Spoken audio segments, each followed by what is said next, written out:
था जहाँ रोहित अपने परिवार के साथ बहुत खुशी से रह रहा था। उसके परिवार में उसकी माँ प्रभा, बहन सौम्या और बड़ा भाई राकेश और भाभी नीता थी। रोहित पेशे से किसानी करता था। वह कम पढ़ा लिखा भी था, पर उसका भाई राकेश, उसने शहर जाकर पढ़ाई की थी। इसी बात का उसे घमंड था। वह घमंड उसकी पत्नी में भी था।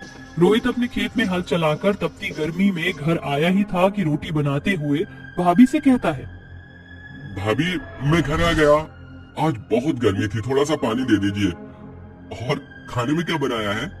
देवर जी, मैं आपकी नौकरानी नहीं हूँ, तो पानी आप खुद पी लीजिए। और खाना मैंने आपके लिए बनाया नहीं है, मैंने सिर्फ राकेश जी और माँ जी का ही खाना बनाया है। बाकी आप अपनी बहन का भी खुद बना लेना, मुझे और भी काम है।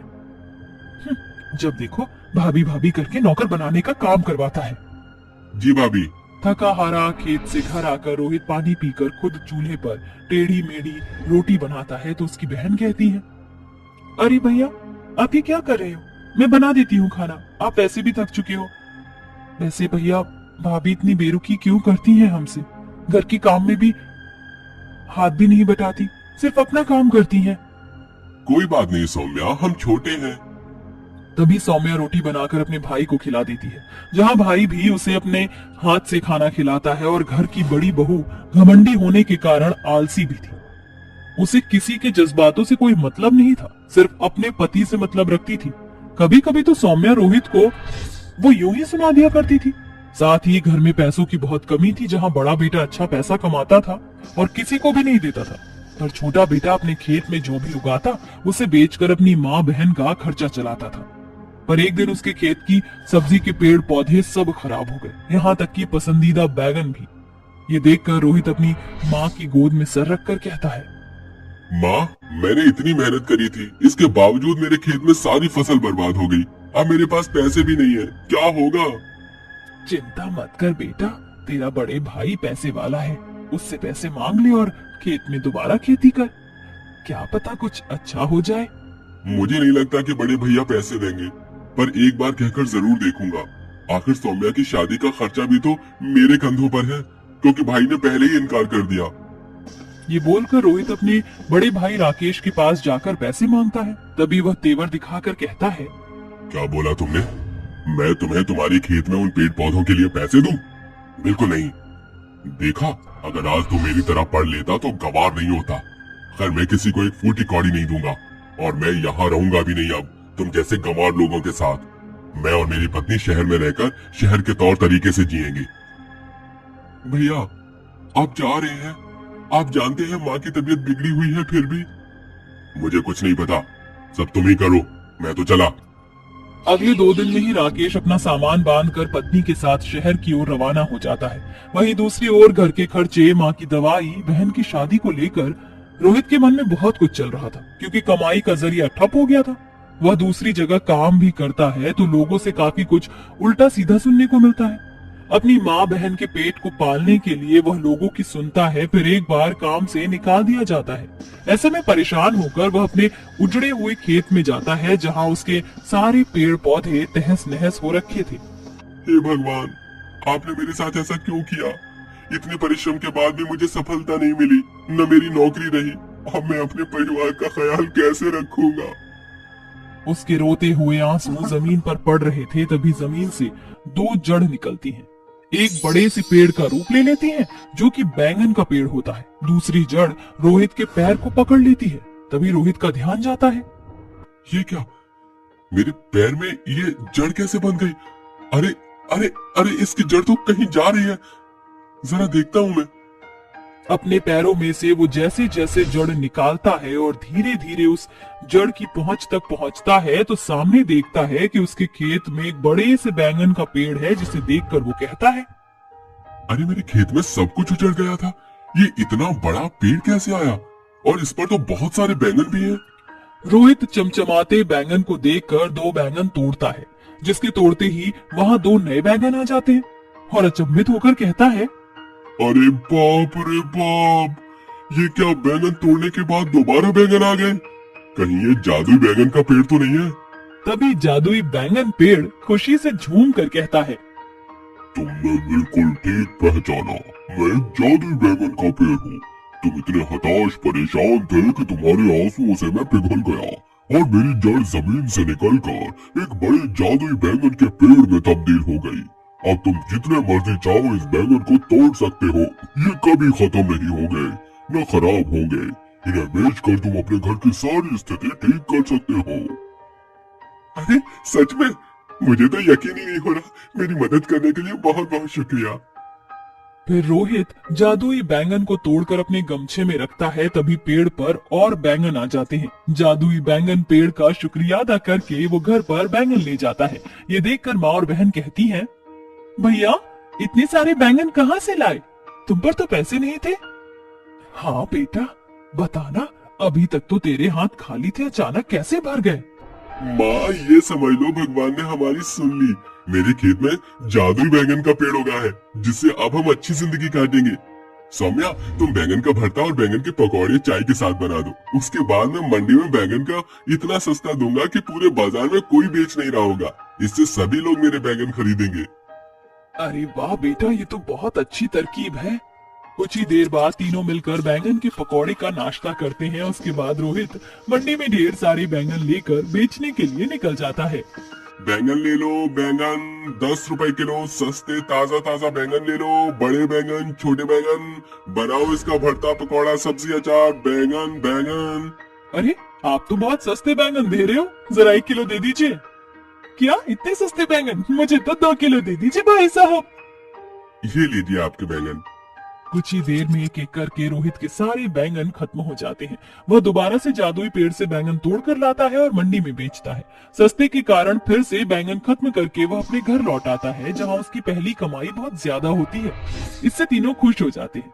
इसी तरह रोहित जादुई बैंगन पेड़ की मदद से रोज बैंगन बेचता है, जिससे उसे काफी मुनाफा होता है। 6 महीने बाद पैसे इकट्ठे करके वह अपनी बहन की शादी एक अच्छे घर में करा देता है। वहीं दूसरी ओर अपनी माँ का इलाज भी करवा देता है, जिसके बाद उसकी माँ स्वस्थ हो जाती है। तभी प्रभा कहती है, बेटा तूने अपने भाई के जितना पढ़ा लिखा ना होने के बाद भी इतनी परिश्रम और सफलता प्राप्त की है। मैं बहुत खुश हूँ और अपनी बहन की शादी भी कर दी। मैं भी ठीक हूँ। तू अपने ऊपर भी ध्यान दे, मैं भी अपनी बहू पर हुक्म चलाऊं।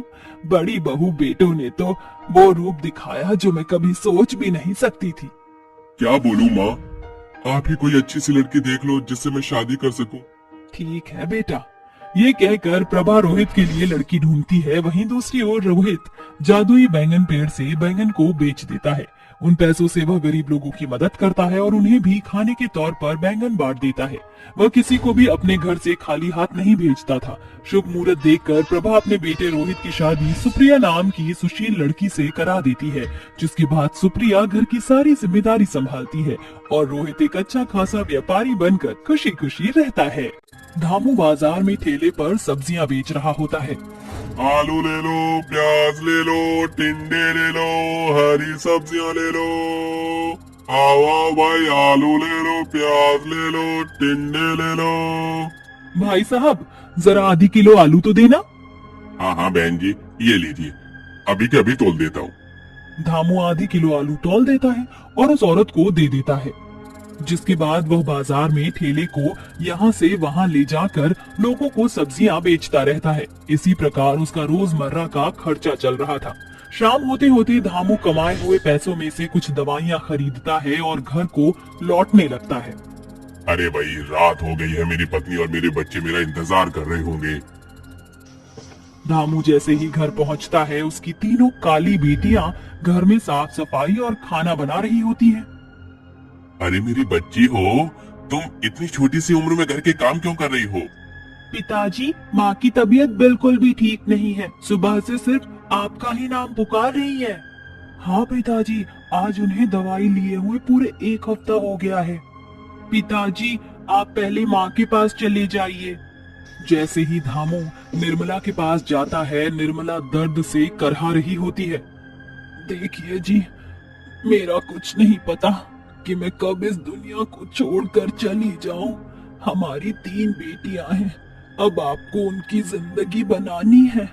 मुझसे वादा करो कि आप हमारी तीनों बेटियों की परवरिश अच्छे से करोगे।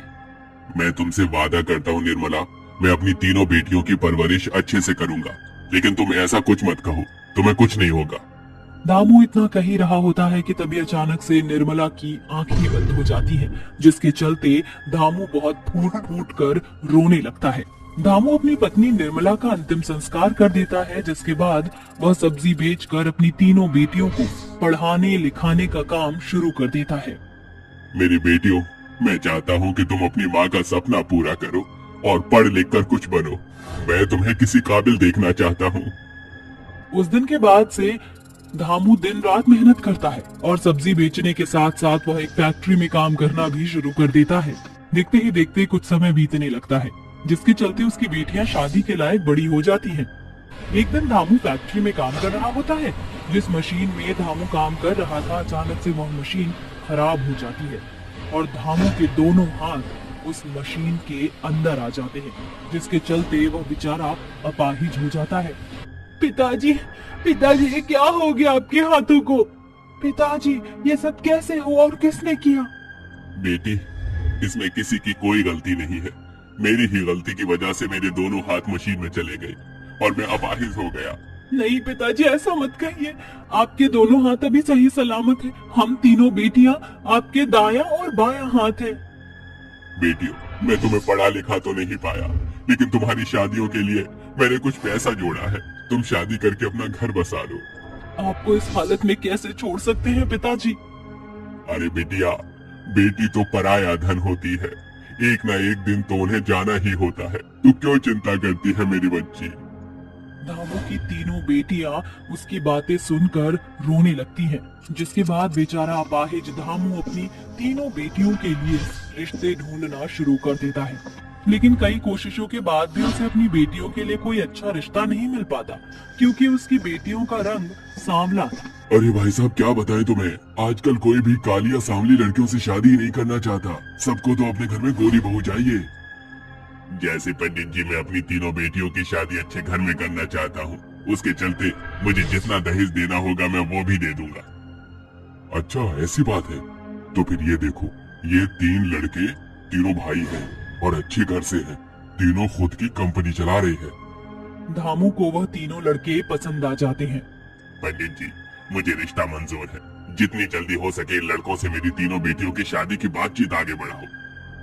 लेकिन याद रहे, दहेज में पूरा 5 तोला सोना और घर का सारा सामान और तीनों दामादों को गाड़ियां देनी होगी।